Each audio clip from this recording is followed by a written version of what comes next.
Galerinha, o negócio é o seguinte, tal do espelho plano. Para o cara poder entender o espelho plano, eu vou te falar o seguinte, cara, olha, eu fui entender espelho plano de verdade verdadeira, eu vou te confessar uma coisa bizarra. Eu já dava aula de espelho, fazia os cálculos, fazia no vestibular e ia super bem, mas alguma coisa me falava assim, ó, lá no fundo do meu coração me dizia, essas representações que eu faço são migué. Eu não confessava isso para o meu aluno, ó galera, eu vou mentir para vocês, mas vai dar certo. Mas no meu coração, os raios, os desenhos, me parecia assim, porra, isso não explica o que eu estou vendo de verdade lá no espelho. E não sei porquê, quase 10 anos estudando espelho, eu estou folheando o livro do Halliday, eu vejo um desenho, mas um desenho idiota, parecido dos que eu fazia na sala de aula. E naquele dia, cara, não sei se uma sinapse mais forte se fez no meu cérebro, e eu, cara, é óbvio, é a verdade, é a pura verdade. Essa representação não é um migué como eu achava, é a representação verdadeira dos raios vindo do espelho, batendo no espelho como eles batem e indo para o olho. Só que eu não enxergava aqueles raios chegando no olho e a interpretação que o cérebro tinha daquilo. E aí eu ficava achando que eu estava mentindo. Eu, dava certo, eu solucionava os problemas, mas no meu coração parecia, não está tudo bem explicado. E só uma década depois, estudando espelhos planos, olha que idiota, aí a ficha cai e eu... Parece que uma luz assim se fez no meu cérebro. Ah não, agora eu entendo o espelho. Agora lá dentro do meu coração eu sei como é que o espelho funciona. Tu imagina, cara, 10 anos. Então tu vê como a tua situação é delicada, né? Tu tem que manjar um pouquinho de português, um pouquinho de geografia, um pouquinho de biologia, tem que se safar em física.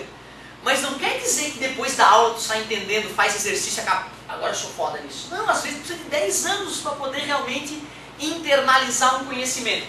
Então eu te peço, dá uma viajada comigo aqui, meu querido. Dá uma viajada, permita que a criatividade flua. Espelho plano, tá ali, ó. Ali, espelho plano. Amigo, quando tem um objeto aqui, primeiro eu vou começar com um objeto pontual, só para ver se de repente tu consegue intuir aquilo que eu vou te mostrar. Quando eu estou olhando para o espelho, eu vejo o objeto ali, né? Eu olho e assim, caramba, ali tem um objeto. Ele não está ali, né? Por que que olhando para o espelho eu tenho a nítida sensação que o objeto está numa certa região ali? Olha por quê. Quantos raios de luz mesmo saem desse objeto? Infinitos. Rigorosamente, né, se a gente for falar do ponto de vista humanoide, é infinito. Claro que eu não posso dizer que é infinito, porque se eu estou emitindo infinitos raios de luz agora, quer dizer que tem uma energia infinita saindo de mim, que é um absurdo, certo? Já que cada raio de luz tem um fóton e dá para calcular a energia de um fóton. Então dá até para calcular quantos fótons estão saindo de mim agora. Só que é uma quantidade tão absurda, certo? Que dá para aproximar dizendo que tem infinitos raios de luz saindo do meu corpo agora. E esse pequeno objeto, esse pequeno pontinho na parede aqui, eu estou olhando no espelho, tem um pontinho aqui na parede e eu vejo esse pontinho através da parede. Dá para dizer que tem vários raios de luz saindo daquele pontinho. E eu sei que os raios ao se refletirem no espelho obedecem às leis da reflexão. Aqui tem a reta normal e o ângulo de incidência. Aí eu vou usar essa noção de geometria básica, ó, para fazer o raio refletido no local adequado. Beleza? Tranquilo? Quer dizer, cara, e assim, ó, o mundo, quando tu interage com o mundo, teu cérebro entende que a luz anda em linha. Então se eu vou pegar a caneta do Pedro emprestado, a caneta está ali, a luz da caneta vem em direção ao meu olho em linha reta, o meu cérebro supõe a caneta dali. Aí eu vou lá e consigo pegar a caneta. Ou seja, cada movimento do teu dia a dia está baseado na propagação retilínea da luz. Concorda comigo? Então o cérebro é automático, ele vê um objeto, está lá, porque a luz vem em linha reta. Beleza?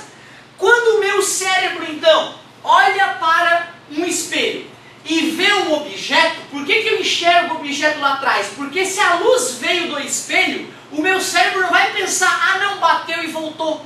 O meu cérebro vai pensar, o objeto está lá. E já que a luz anda em linha reta, o objeto vai aparecer exatamente ali. Só que não é o objeto, é a imagem do objeto. Tá? Então assim, ó, eu fazia esse tipo de situação, eu desenhava isso, mas eu não entendia realmente o quão poderosa é essa ilusão causada no cérebro. Se tu sabe que tem um espelho ali, tu anda, tá, tudo bem, aquele objeto é aquele lá, beleza, é a imagem. Mas se tu não sabe que é um espelho, tu fica completamente iludido. Ou seja, um espelho perfeitamente limpo. Tu vendo a reflexão dele sem enxergar os objetos originais, tu não tem como saber se aquilo é um espelho ou não é. É a ilusão perfeita da realidade. É por isso que os arquitetos usam tanto o espelho, né, cara?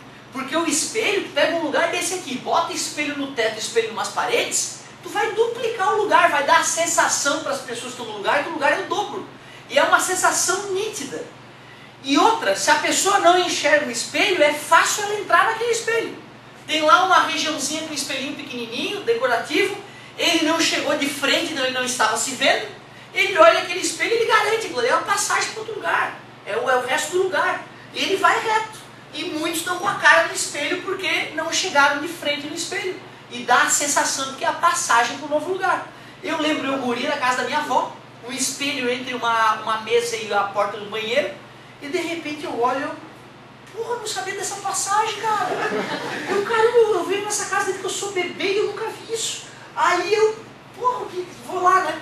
Aí na hora que eu me enfio assim entre a parede e a coisa, eu me vejo, né? Eu, opa. Aí eu fiz pra ver se alguém estava vendo aquela cena dantesca, vi que ninguém tinha visto e, não, ninguém viu, tá tranquilo. E numa outra vez foi aqui perto, numa boate que tinha aqui perto, do Los Santo. Ficava aqui perto, aí combinei com um amigo meu, pô, vamos se encontrar lá dentro, então beleza. Aí cheguei na boate, a boate era minúscula. E, pô, cadê o cara? E fiquei, não tinha ninguém. Só que aí de repente eu vejo, sabia que essa boate não podia ser tão pequena, tinha uma portinha ali. E aí, entre duas mesas, né? Aí, pá, fui chegando, eu vi que o pessoal das mesas começou a ficar meio nervoso, né? Aí eu fiquei entre as mesas, aí fui passar, e na hora que eu vou passar pro espelho, me vejo. Aí dá aquela ajeitadinha no cabelo, sai e vai embora. Mas eu vi que o clima ficou pesado, porque eu cheguei de um ângulo também, né, que não dava de me ver, não conhecia o ambiente e não percebi, né, que era um espelho que estava refletindo uma outra região da boate e, como era muito pequeno o ambiente, né, achei que tinha uma passagenzinha. Então isso é clássico, certo? Inclusive, dependendo do local onde o espelho está, a lei, em alguns locais, obriga que tu coloque alguma coisa no meio do vidro, para mostrar que é um vidro, certo? Botar um adesivo no meio, e isso também em portas de vidro, né? Aí também é obrigatório tu colocar em porta de vidro algo no meio, que se o vidro estiver muito limpo, o cara vem e o cara dá uma cabeçada na porta, muita gente já se feriu severamente com esse tipo de coisa. Hotel, isso é clássico, né? Minha mãe chegou a gerenciar um hotel uma época, e 3 vezes crianças correndo nas férias felizes, entravam na porta de vidro e aí é ponto para tudo que é lado, né? Não é uma férias tão divertida para a família. Galerinha, ó, então olha que loucura, uma leve reflexão pode te iludir e te fazer acreditar que tem algo atrás do espelho só porque o teu cérebro foi projetado para entender que a luz anda. Então se a luz anda em linha reta, o objeto tinha que estar lá, né? Tinha que estar lá atrás para poder acontecer o que está acontecendo. Daí vem a ilusão do espelho plano. Mas um objeto pequenininho como esse não é tão legal. Vamos entender como é que se faz a imagem de um objeto extenso diante de um espelho plano. Isso que eu vou fazer agora, meus queridos, pelo menos uma vez na vida, uma na morte, tu tens que fazer. Eu cansei de ver questão discursiva de vestibular cobrar isso. Ele dá esse desenho na prova e pede para o cara: desenhe a imagem usando os raios refletidos no espelho. Ou seja, não adianta tu lembrar que a distância do objeto ao espelho é a mesma da imagem ao espelho e fazer a setinha aqui. Tu tem que desenhar confirmando para o cara por que o espelho, que o objeto vai estar de um lado ou do outro. Então olha só, primeiro, existe um raio de luz que atinge o espelho em cheio dessa maneira, saindo do objeto?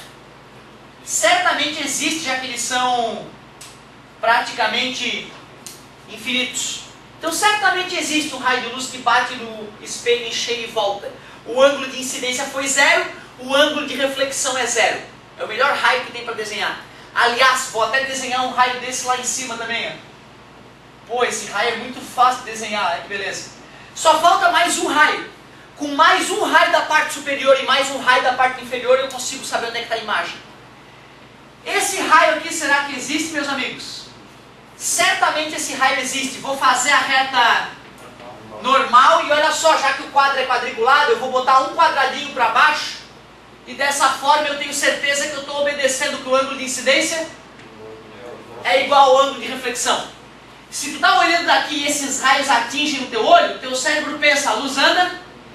Então aí ó, o cérebro automaticamente prolonga da onde a luz está vindo, né?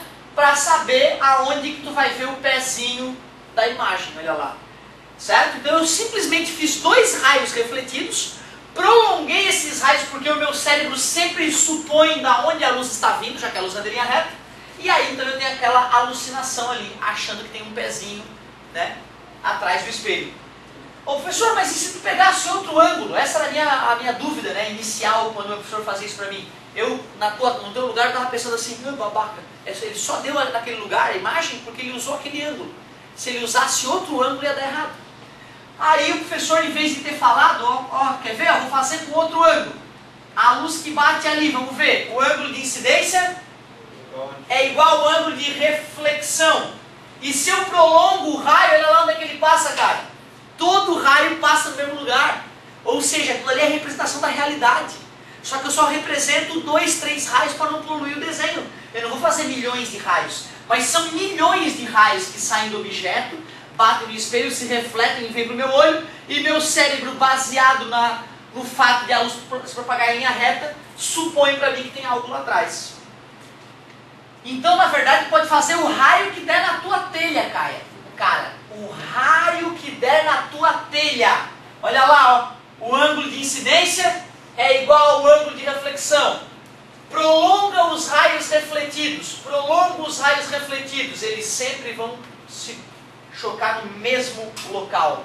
Então, aqui é a imagem. Então, é bacana tu saber que dá para usar geometria e achar exatamente onde é que fica a imagem de um certo objeto. Para que nós possamos estudar as características do espelho plano, é bacana observar o seguinte, ó. O que tu pode me dizer a respeito da altura? São iguais, né? Por isso que a gente diz que é o mesmo tamanho. Mesmo tamanho. A distância do objeto ao espelho e da imagem ao espelho. Iguais, tá vendo? Então se aqui é uma distância x, aqui também é a mesma distância x.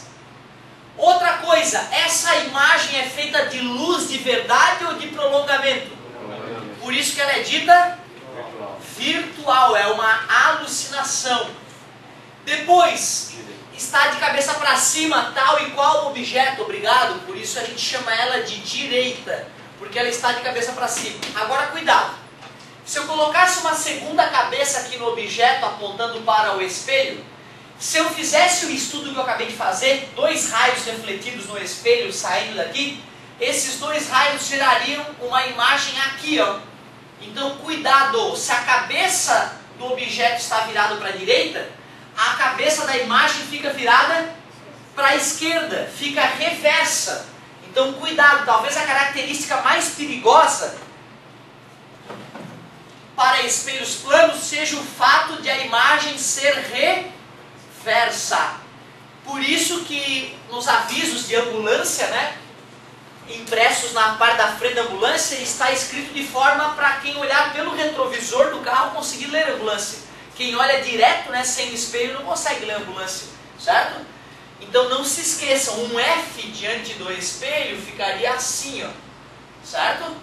O nome disso é a reversão da imagem. Não confundir reversa com invertida, que seria de cabeça para baixo, beleza? Muito bom. Então tu vê, usando um pouquinho de geometria, usando as leis da reflexão, né, o ângulo de incidência igual ao ângulo de reflexão, eu consigo mostrar por que a gente tem aquela sensação tão nítida de que atrás do espelho tem algo e não tem.